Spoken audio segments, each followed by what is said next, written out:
I always like to think of it like the film is on trial and we're the defense lawyers. And in some cases, we know that the defendant did it.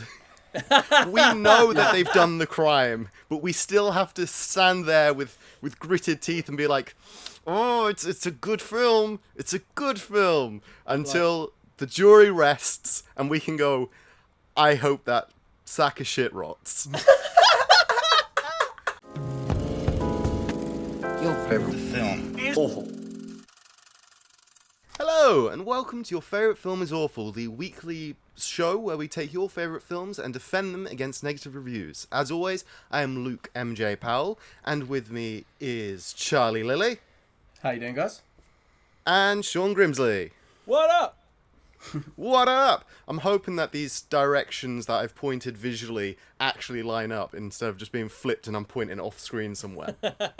How are you both? I'm good. How about you, Sean? I too am well. I didn't want to speak for Charlie, but I'm good. Good. Good.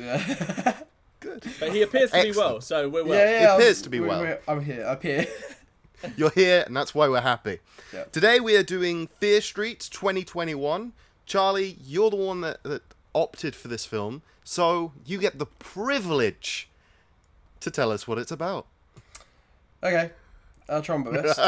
Okay, so it's about a bunch of teenagers who figure out that essentially there has been murders that are happening around in their town that might be connected and go all the way back to the 12th century. This a killer is basically on the loose, and they're trying to figure out how they can stop it. Essentially, I don't know which more I could say than that. It's a high school slasher movie with some supernatural elements, but this is only part one. Yes, there are two more parts of three. Yes. Yeah. Fear Street Part 1, was that 1994? 94. And then they did that interesting thing where they released the sequels like a week after each other, which was very interesting. Like, I wonder if that worked. Yeah, I mean, it's one of the... Netflix are pretty shady with their figures, unless it's like a massive hit and everybody's talking about it. It's true. This is very true. It's an interesting project to do, I think. I'm intrigued by how well it's done. And I think... And also... I like it. I like that as a concept, and I'm intrigued to see the others. But let's get into this. Yeah. Same. Like, it had some bits and pieces to it, some pieces of a puzzle that I would like to see concluded. However, what you missed from your plot synopsis is encapsulated by Omar Salah's half-star review. This has been a pain to watch. This film has implemented every slasher cliche in every possible way, to the extent that I thought they were doing it on purpose. Everything about this film is atrocious. Bad acting, terrible lighting, corny comic relief lines, dreadful movie logic, and a dry, fruitless story. To classify this movie as a horror genre would be a scam. I highly recommend not watching this film. I just want to start off by saying this, and that is, I picked this movie this week before I'd seen it. I picked it because I see a lot of people on Twitter talking about, this cool trilogy of horror movies that are on Netflix, and I thought, I like horror movies. I have a Shudder subscription, this is for me, So I thought, let's just do it on the podcast before I watch it. Why? It's supposed to be good, Let's put it on there. Fear Street, it's a 3-part horror trilogy. That can't be tough to watch at all. No. And then. So you did an American the motion picture. Is that what I'm hearing? Yeah, kind of, yes. Guys, I know this is your podcast where it's called Your Favourite Film Was Awful, and I know that the premise is that we try to defend movies, and I'm sorry, but because this week I'm gonna try my best to do that, but I wasn't the biggest fan of this movie. Just gonna get it out there, and I'll try and hide. I can't hide my opinions, Luke. All right, I can't, especially when it comes to this. All right, so I can't sit here and try and make up some shit as to why this guy's wrong, because yes, I think he's harsh, I guess, but I think what he's saying kind of has some truth to it. I think it's a lot of what we've seen before, but I do think the concept of it is cool. I think it ends kind of interestingly. But yeah, Sean, let's hand over to Sean for a second. Because let's do the for the fact of transparency. Yes. Hey Sean, what did you feel of the film? So, well, I think we fucked it this week, boys. Here's a Pinter moment. I will say in defence of the review itself. It looks good. Like I don't think the cinematography. Yeah, that is true. That is true. I agree. I think that's a bad call. Yeah. And he's right. It does play on a lot of tropes, but horror is a genre because it is a tropey genre. Yes, you know what I mean? Definitely. It's like it leans into a lot of stuff. Yeah, there's a lot of rules. People know what they are, and the effectiveness of them is really the quality of the film in and of itself. I'll be honest. It took me 3 goes to get through this film. The first go, I tried to watch it with my girlfriend, and we turned it off after 5 minutes. And then I was like, no, I will persevere. And then I gave the next 5 minutes a go 2 days later. And I was like, oh, this got worse. And and then in advance of this podcast, because as Charlie knows, the first 10 minutes is really important to Sean. It is. Who talks in the third person. I have to say it got better. I was pleasantly surprised by the remaining hour and 30 minutes of the movie after the first 10. Do I think it's a masterpiece? Absolutely not. Golly. But I can I will be able to defend some of it. But, this is called your favourite. Is it awful? Your favourite film was awful, and we always say everywhere, is it? Yeah, that's true. Yes. That's a debate. That is true. It is. This is a debate. I always like to think of it like the film is on trial, and we're the defence lawyers. And in some cases, we know that the defendant did it. We know that they've done the crime, but we still have to stand there with gritted teeth and be like, oh, it's a good film. It's a good film. Until the jury rests and we can go, I hope that sack of shit rots. Savage. So listeners, see if you can guess which films after we stopped recording the podcast we went, I hope that sack of shit rots. We don't have to wait. We ask the question at the end. We're the jury. It's true. I have to agree with Sean. I do think that the third act of the movie is its strongest.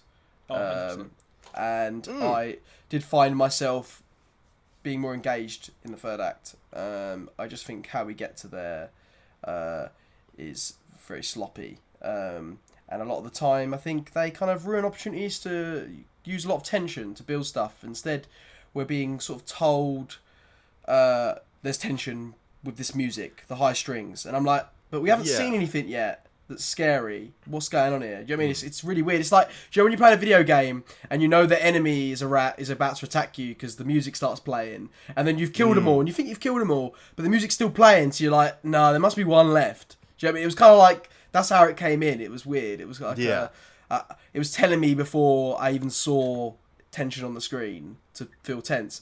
But I did like that they didn't shy away from getting a bit gruesome. I did like that. I was a bit worried they weren't going to do that for a Netflix show, but they didn't mess around, and I did enjoy that. I also think that some of the characters ended up being more fun than I originally thought they would be from the start.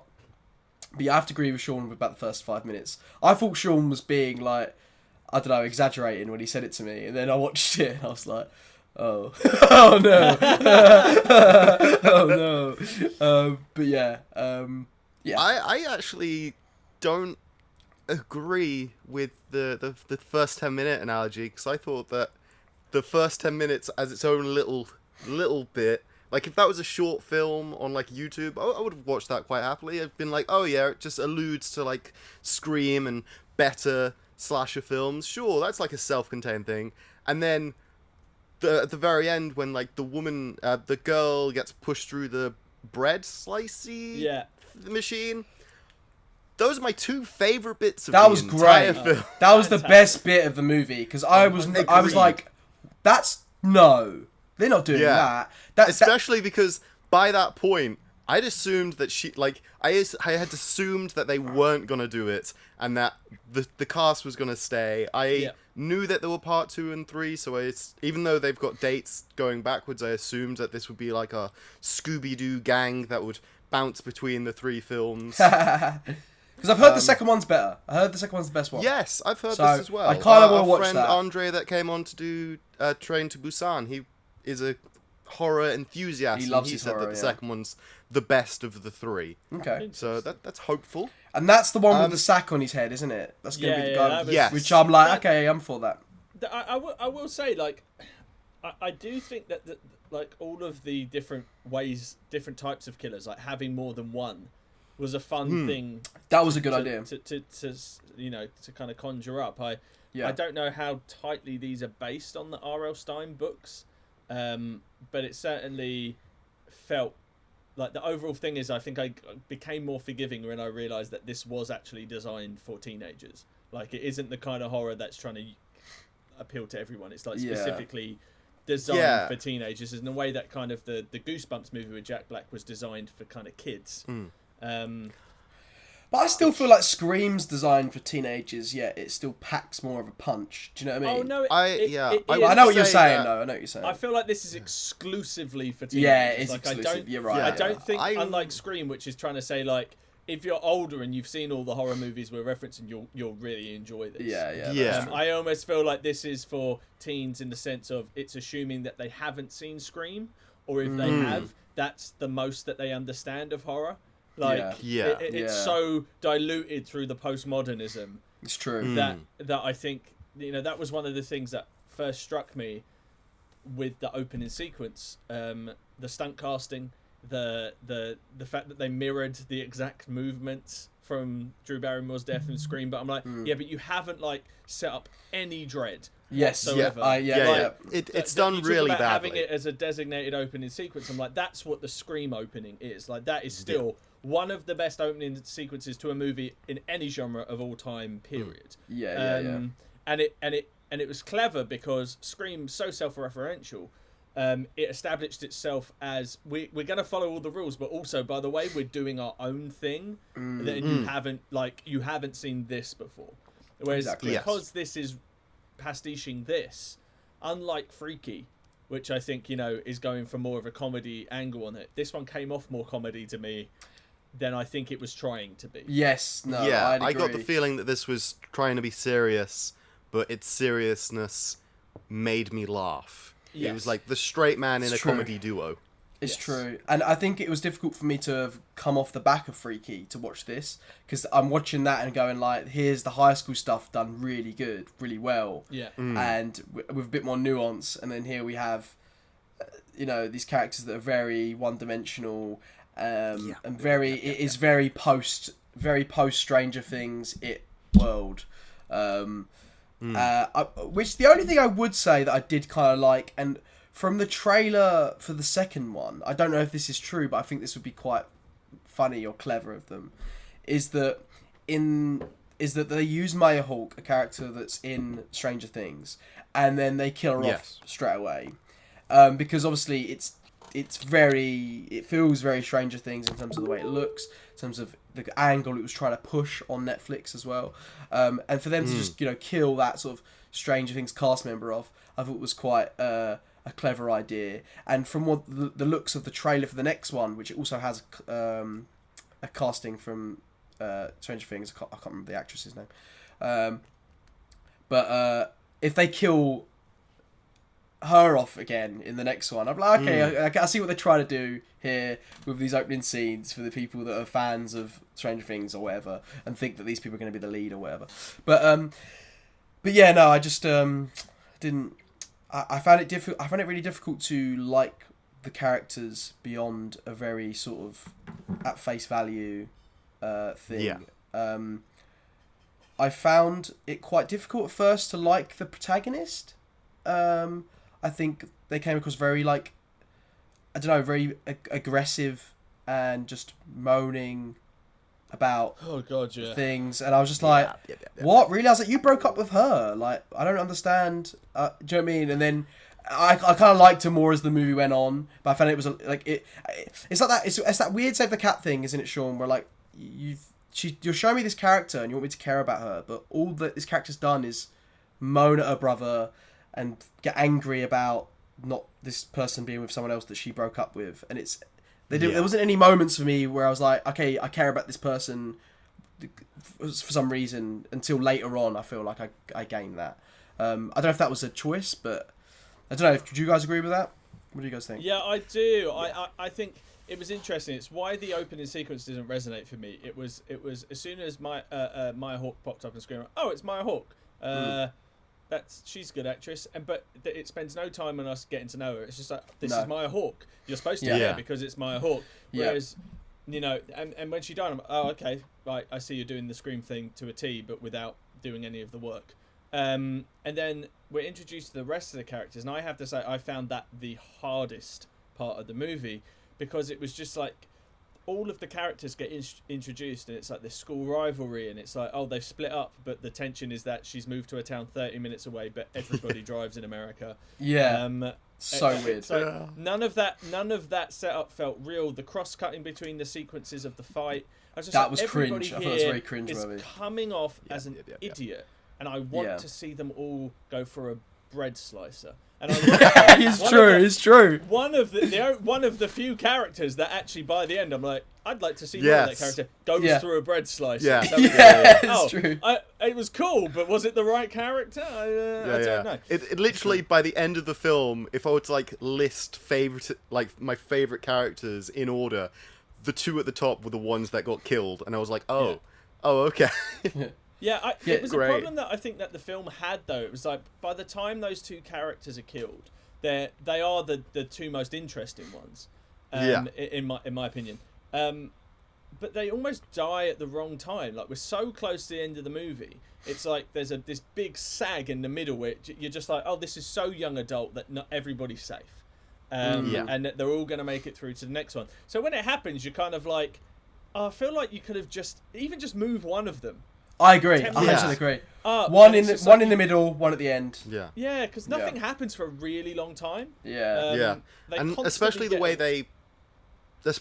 they executed it, because it was bread slice, and I was like, oh shit, they did it. They killed one of the mains. Same. And then like the brother and the comic relief character look at each other, and like they have a beat, and then it's the axe to the head, and they just kill. But like, because we've just had this awesome death, the axe to the head has no weight, and I was like, okay, great. And also, you cut away, you never see him again. Like, you cut away. After that moment, he gets to the end, and that's it. They're gone. And then the movie really moves on quite quickly in terms of the characters.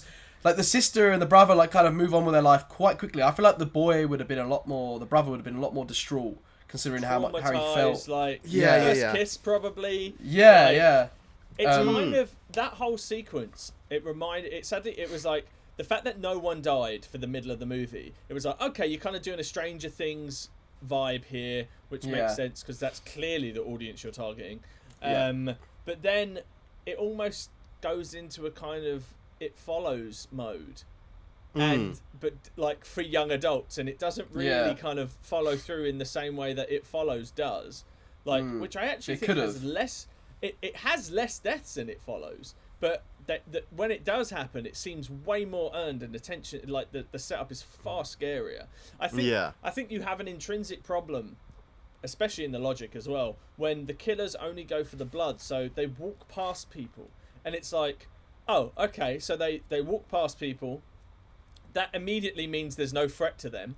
So the tension's kind of evaporated from the scene because I'm only supposed to care about this one character. But then I also thought back, I'm like, well then why are all the other people getting killed? I thought the exact same thing. Stop. The exact Both of you, same stop. thing. Stop. Is there a review? Stop. Is there No, a review? there are reviews that talk about this stuff. We've got to remember our position in this. Okay. We are the defenders. We'll put aside. We've had this lovely a tangent where we've revealed our colours. We've got to put the mask back on. We're defenders. We don't think this film is shit currently. I'm gonna do the next review. Masks are better. Brilliant. I don't even know who that is. I feel terrible. It's Kevin MacLeod. He presents the Channel 4 series Grand Designs. Oh, okay. You Great. clearly never went to university. Not with you Entire guys. afternoons off. Oh, I did. I was just watching Netflix, I guess. Anyway, right. We're doing the next review. Yeah.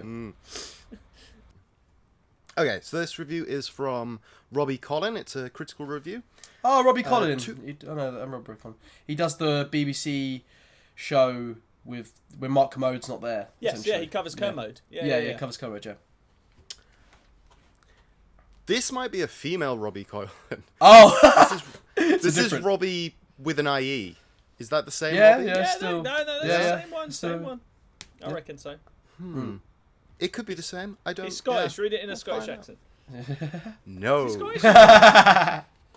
Okay, so they did a plot synopsis, and then the ending of that sentence, that paragraph, and then I'm just going to go into the next paragraph because I'm only doing a paragraph and a sentence. So just, try and keep up. So, plot synopsis. Naturally, much running and screeching ensues, though the victim's lack of mobile phones is perhaps the only aspect of this that feels truly period accurate. Otherwise, the youngsters look, talk, and act exactly like 2020's teens. There isn't a dodgy fringe anywhere to be seen, let alone dated, provocative, or shudder, problematic attitudes or turns of phrase. The casting and styling looks thoughtless next to the painstakingly era-appropriate faces in Warner Bros. Recent adaptation of It, or even Stranger Things. The various spearings and choppings are certainly graphic, and there is one memorable, revolting incident involving a supermarket bread slicer that elicits cackles of revulsion, arguably the signature audience reaction of the horror's scream phase.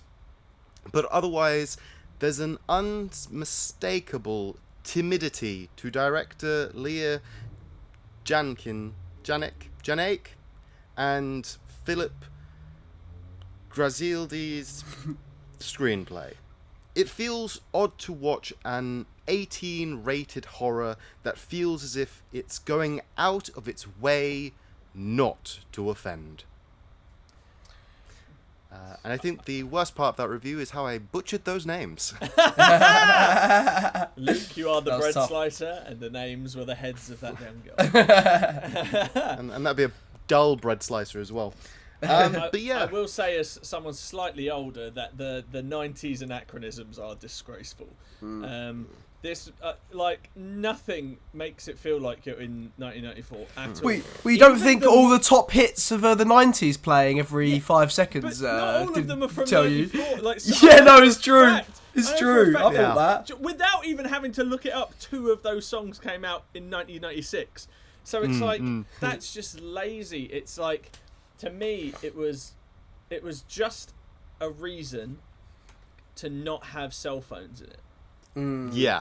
But what I found even more frustrating That is is how true. the kid using the chat room was like, there's a moment in the later part of the movie where someone's like, how do you know that? He's like, the internet. I guarantee you, at 1994, every single response to that would have been, what's the internet? Like, even from kids, like, it wasn't a thing. Like, it was like, and that frustrated me to no end. So I'm with the reviewer on that. Yeah, I'm 100% with the reviewer on that. I don't necessarily agree with them with the horror stuff. I like the fact, if I was a kid and that was one of the first horror movies that I'd seen, I love the fact that it's kind of gory in the way that it is. I agree. I think there is a market for this. I don't think this film is the right film, but it's the kind of film that I've been looking to be made for a while, where it's just like, and you know, as much as this is for me, what this kind of stands, and I'll get a better sense of it once I've seen the other two. This is totally a test on behalf of Netflix, where we're seeing these all of the time, where it's kind of like, can we do this? Yeah. And sometimes like, that's really cool, because Netflix are just throwing money at directors and letting them do passion projects, you know. And sometimes it really works, like The Irishman, or what the Duplass brothers are doing with something like Paddleton. And other times it doesn't work, and you get a movie like Bright. And then, for me, you get a movie like this. God, I forgot about Bright. Yeah, most people have, but apparently not Netflix, because we're getting a sequel. But this is a test, and I don't think it's wholly successful, but I don't think it's entirely a whole failure either. Like I think there is something to be learned from this. I think the lesson to be learned is that you still need a better script, but I think that it's proven that you can do movies like this for younger children, younger adults, which is exactly what the purpose of the books were. To lean into that point, this stuff, like, because Netflix is like a family app, like, you can say stuff is a more adult themed and kids shouldn't watch it, but nobody's going to stop them if their parents are not paying attention. And this does have an air about it of like Billy's first horror film. Like, this is the one where a 12-year-old has been like, ooh, this is horror, I probably shouldn't watch it, but watches it anyway, and it's like got just enough blood and gore that they might have a couple of nightmares, but it's not going to like seriously scar them. It's true. I think you could even argue that you could show this film to like someone under the age of 10. I feel like I don't see it. I mean, other than the kills, it's like, but the kills are fun. Like, as long as you tell your children like, this is movies, like, this is ketchup. Do you know what I mean? This is. Do you know what I mean? Like, this is the fun of movies. Like, the violence can be cathartic in movies, and it's fun. It's clever special effects most of the time. And this movie doesn't do anything particularly, like, you know, too horrific. You know what I mean? I know you get the blood slicer, but it's very. Do you know what I mean? It's very kind of not silly, but do you know what I mean? It's very horror. Yeah. It's very Jason X freezing someone's head and coming up. You know what I mean? It exists in the same way that Freaky was gory to me. Yeah, like it can almost play a little bit comedy, and I think the interesting aspect of why that is that there's very little tension or dread throughout. That is true, yeah. And I think the thing that we're struggling with, and the reason that it took me a while to warm to what this is potentially maybe experimenting with, is that the gore and the lack of tension don't quite mesh. That is true. Yeah, they just, and so you kind of feel like you're pissing in the wind a little bit. Yeah. It's true. It's kind of a bit of a waste. I'm not sure if it's going to blow back at you or just past you. Yeah, it's true. I found things were just happening, as opposed. I was just watching things unfold, as opposed to I was in there. I was in the character's perspective. I felt tense. I was just as scared for them. I just felt like, oh, we lost that one. Yeah, and the other one's gone. But that being said, I do really appreciate them doing that. Like we said, I do really appreciate the violent nature of it. I do think they try and make some interesting ideas to explain the horror, which I think is always the hardest part of horror movies. It's always the third act. I find, what's the rules that we figured out that we need to now solve to defeat the evil demon or whatever it is. I always think that's the hardest part of most horror movies to get right. And funny enough, I actually think that was kind of where its strength lied. But again, I think it could have been stronger through it having more tension in those moments. Like, there was kind of some interesting ideas, but they didn't draw it out enough. They didn't play with it enough, and therefore I found myself just sort of like I never felt. Do you know what I mean? I never felt. I'm sorry to be too negative, but I never felt like I was in there with the characters. I never felt like even in Stranger Things, like you're scared for the characters every time there's a monster around. Even if we know this is the cast of crew we followed the whole time, and they're probably not going to die, but they know how to create a sense of dread. Whereas this, I didn't know these characters. I didn't know they couldn't die, and especially at the end, it made me feel like any of them could have gone. But I didn't feel that way until one of them did. Do you see what I'm saying? Yeah, like kind of to almost counteract what you just said, but then also agree with it in a weird mix match. What you were saying about not caring, no suspense, and you didn't connect with any characters. Yeah. That I agree with, apart from Bread Slice Girl, because like I was like when she was in that sequence and she was like hi, and I was like, oh what the like I was shouting at my laptop being like, get rid of the shirt. Like you're the only one I want to live. Yeah. Get rid of the blood splatter. Survive. Do it. And then she got up and they were fighting. And it was like no. And then they turned on the thing and I was like, oh no, this isn't gonna happen in this film. And then it does. And that was the I only agree. That was the best connection moment of the movie.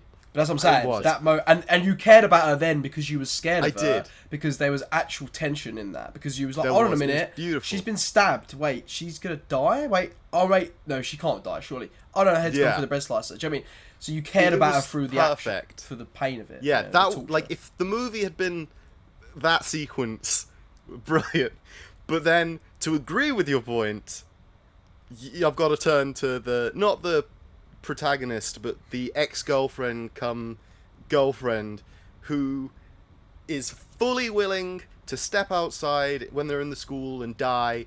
But then they figure out, oh, she doesn't have to die, but we still have to kill you.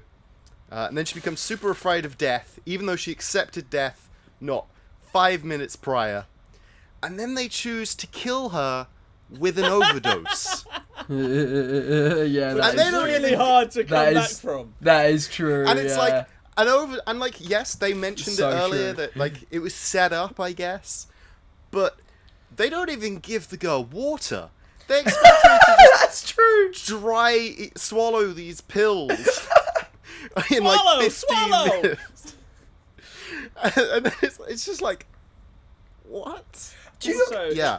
it kind of annoyed me because it's like, if you take a pill, it doesn't work straight away. Like any pill, it takes No, time yeah, to that get into it takes a while. Yeah, It can, yeah. it can take a while depending on what you're taking. I'm not just talking about recreational drugs because Yeah. I wouldn't know anything about that. But I'm talking about prescribed medication.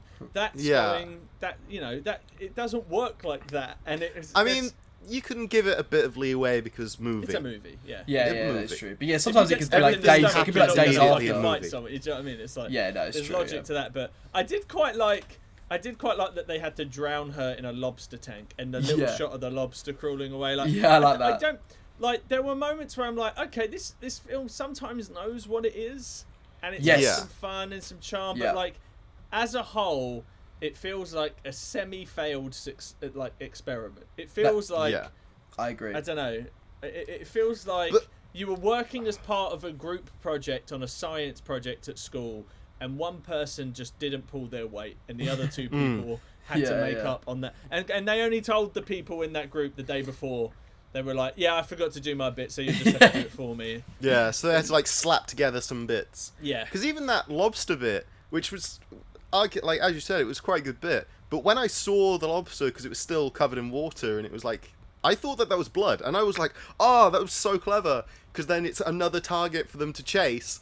And then in the next scene, you can just have a crunch noise, and then her look up from the drowning and be like, "Oh, well, that didn't fucking work." But it's funny. just a random lobster that's in for a shot and then disappears again, like everything else. I tell you what, I did think as well. I felt like Samantha was a more interesting character than the protagonist. I thought that it would probably be more interesting that we followed her as opposed to the main character, because she has this parent. She has rich parents that are not happy with her relationship with another lady. That's something that we could have. I think that was more interesting to explore. Yeah. That she moved away from her friends and stuff. I find like she would have been a more interesting protagonist that I could root for more to follow. And did you guys agree with that? I felt like yeah, I kept thinking or just explore. Really, Yeah, we get told about it, and it's only at the end of the film Yeah, you're that right, there's yeah. any sort of like visual payoff to what we've been talking about. Yeah. Like, why at no point do we see the mother prior? Like, she could have been in the hospital when protagonist goes to visit Sam. Yeah. But Yeah, it's Yeah, true. It's very true. No, I was going to say I agree with that, because typically what you expect is that the thing that's happening, you know, the curse of the witch or whatever, happens to your lead character, so you get to spend time on that journey. Yeah. Exactly. Whereas this, it was almost like, well, she could die, but I feel like even if she does, the story's only going to carry on. With, what is the lead's actress name? I can't even Dina? remember. Is it Dina?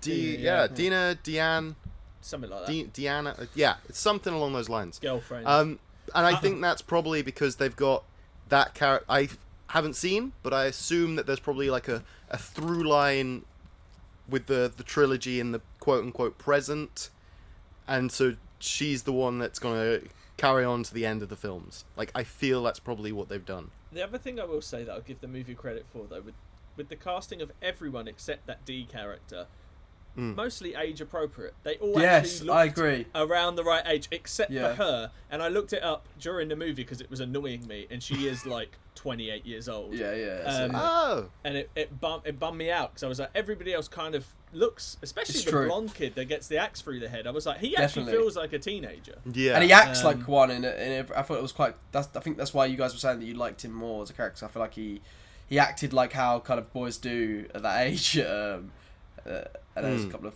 funny scenes with that. Yeah, I think that's really true. They all did feel very young, apart from the main protagonist.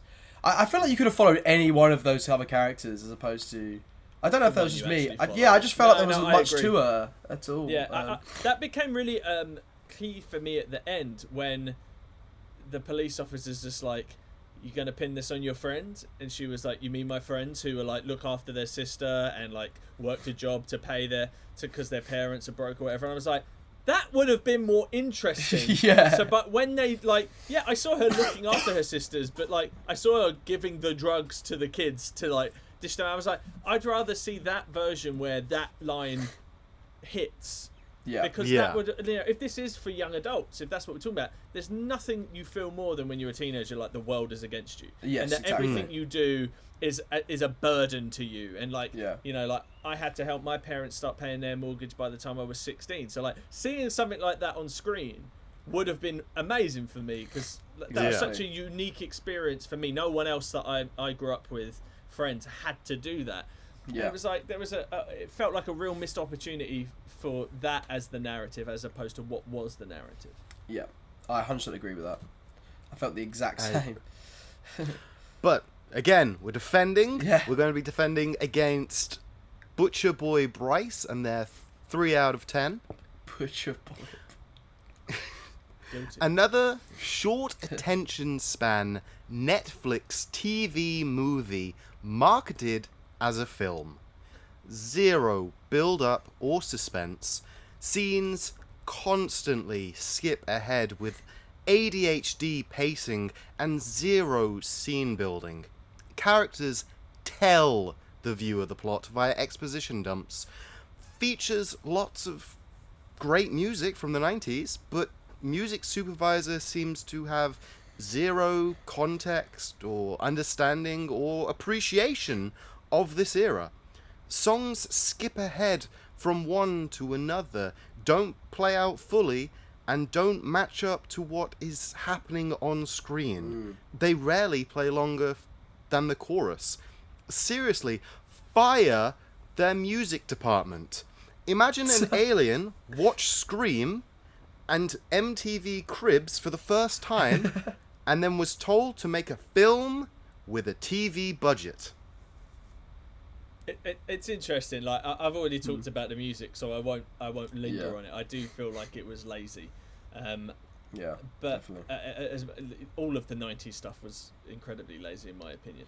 Yeah, it didn't need to be set in the 90s. It absolutely didn't. No. It really didn't. But the one thing I will say is that this film kind of exists because of for me at least, it exists because and forgetting Supernatural. Like that, like I watched the first few seasons of Supernatural when it first started in 2004, and I was really pleased with it because it felt like a kind of teen show, because that's its target demographic and remained its key demographic, given the network it was on. But it had some really good actual like character moments, and really like actually went to town with the violence. Like there's some really good stuff even from episode 1, and in 2004 that was kind of groundbreaking. And I feel like this movie is kind of just a young adult thing like Riverdale, and they've just gone, let's throw some violence in it, and instead of actually constructing the best version of it that they could have, they've just kind of gone, it worked for Supernatural, let's just fucking try that. Yeah.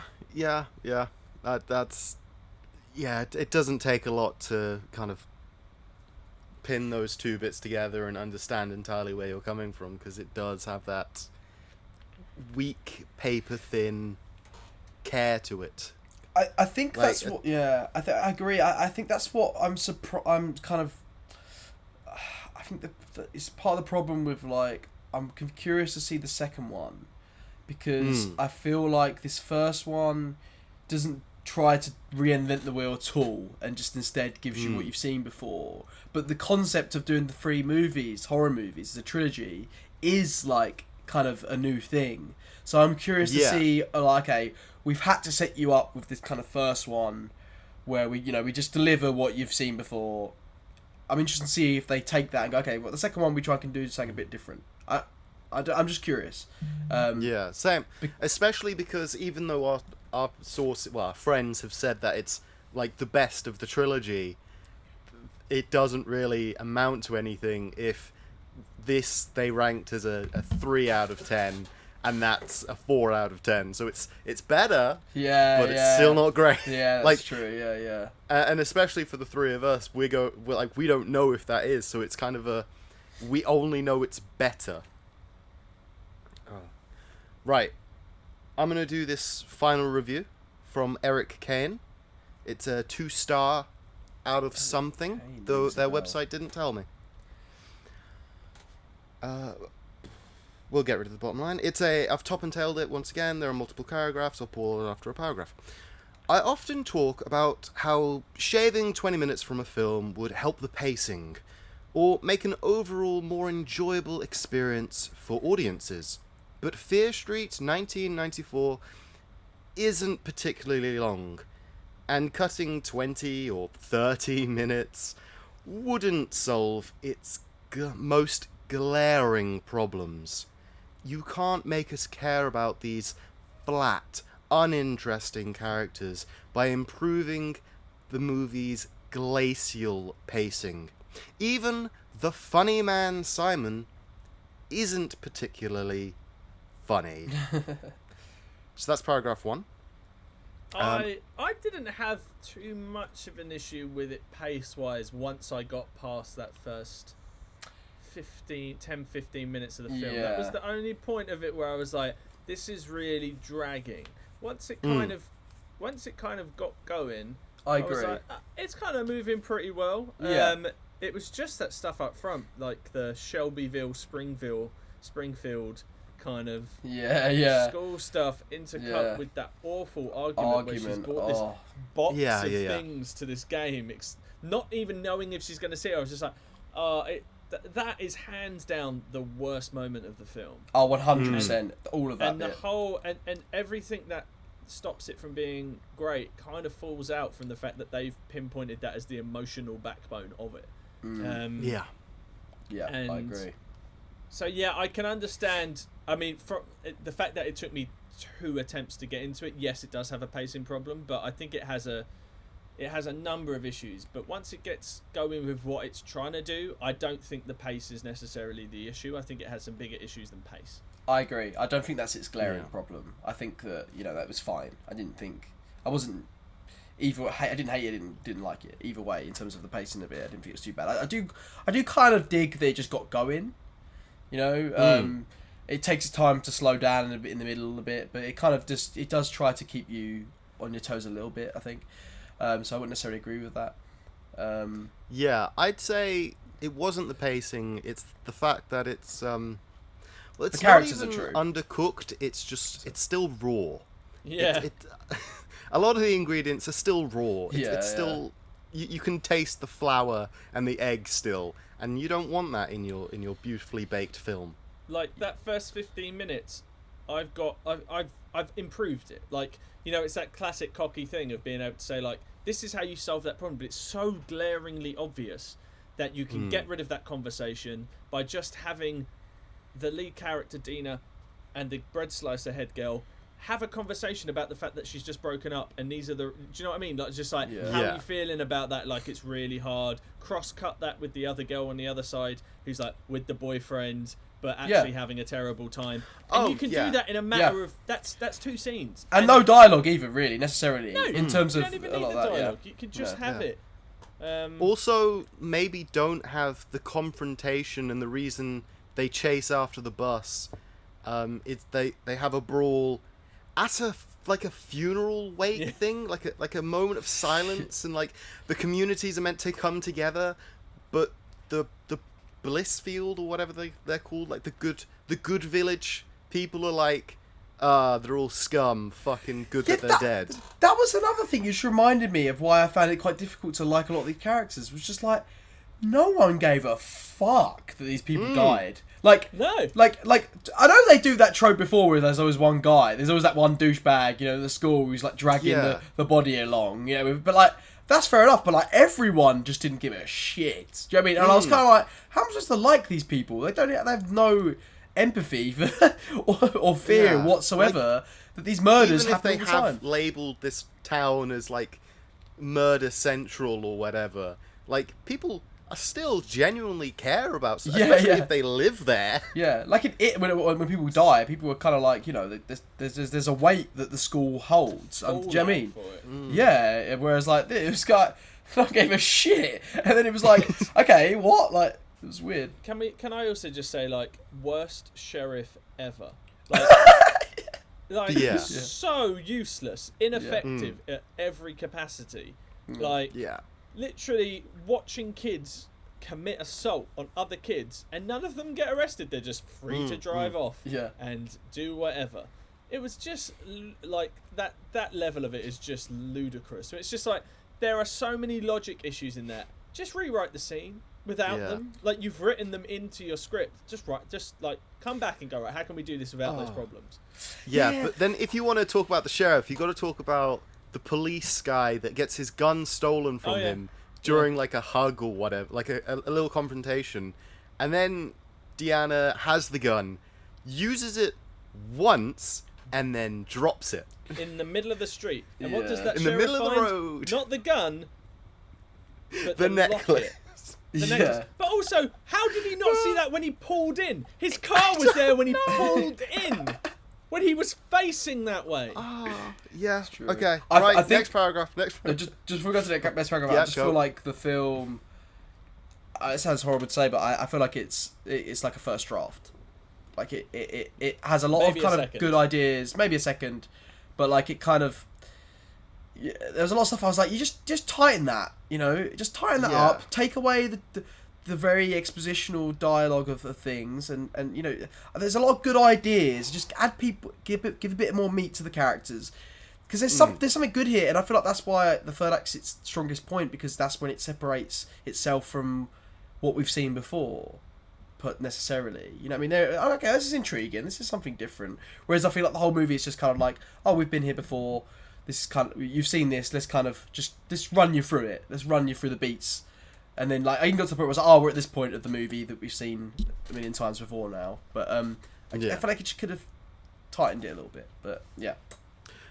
if you're looking for a generic slasher with generally unlikable to blasé high school aged protagonists, a ho-hum supernatural villain, and a handful of slasher monsters that are only mildly scary at best, definitely stream Fear Street 1994 on Netflix.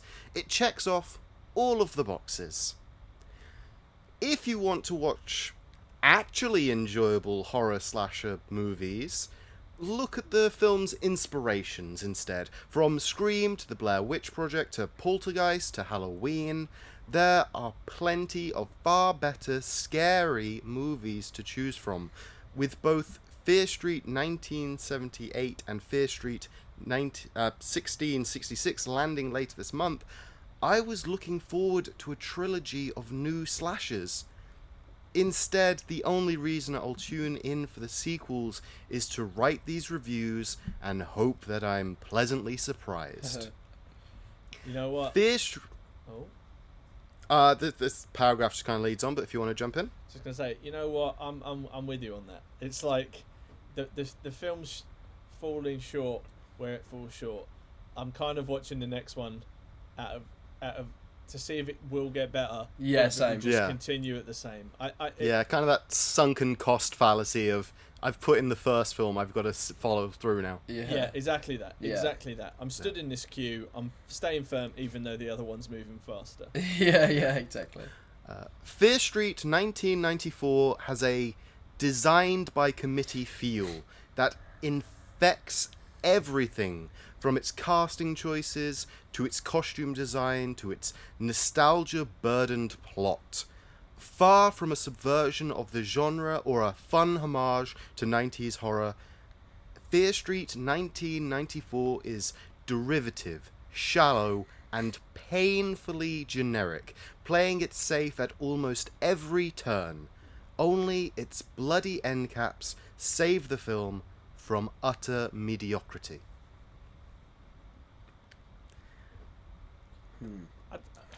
Yeah. Stunned silence.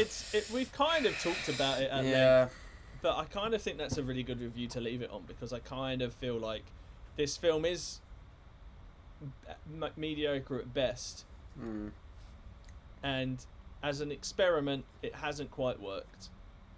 But I don't think it's a complete failure too. Yes. And I would welcome seeing more violent things aimed at a younger audience. I would say there we haven't seen the entire experiment yet. We've only seen part one of the experiment. Yeah, that's true. Like if our friends are to be believed, at least the second part of the experiment is good. I don't know if the third part. Nobody's said anything about the third part, which is kind of worrying. I haven't heard a peep No, nor about have I. it, which is worrying. It's like it's concerning. Yeah, first one mediocre, second one's great. Silence. But it's kind of like, you know, there are so many great directors out there with projects where I'm like, why can't we get that as a trilogy? Like, do you know what I mean? Like, why are we... I would rather take Joe Carnahan's White Jazz script, which has been kicking around for such a long time and is absolutely fucking brilliant. Like, why can't we have that instead of 3 of these? Right. I feel like we've all kind of already decided in our own bubbles and then come together to make just a big bubble. Yeah. Not the nice 3 bubble things that you occasionally see. It's just one big bubble. Is Fear Street Part 1 1994 1994 awful? Unfortunately. Yes. I think it is. Yeah. I think it in is. In the monochromatic awesome or awful, it is awful. Yeah, I'm never gonna watch it again. Yeah. On a scale, it's still probably awful. And we tried. We did try. We said what we liked about it as well. Yeah. We did say. I think it was fair. I think we kind of... I feel like if I listened to this having not seen it, I'd be like, I'm kind of intrigued. I think this is bad, but like, as long as I get through that first 10 minutes, maybe there's something here. That might be interesting. Hey, you might even be like me and enjoy the first 10 minutes. Yeah. Like, and that last reviewer, they said the end caps, that's beginning and end. So that probably the reviewer liked the same shit that I did, which was the homage paying tribute to Scream and then Bread Slicer. Which, Bread Slicer was great. The best thing since sliced bread is that bread slicer. Yeah. Exactly. Beautiful. What would you double bill? What are you double billing this film with? Gods of Egypt.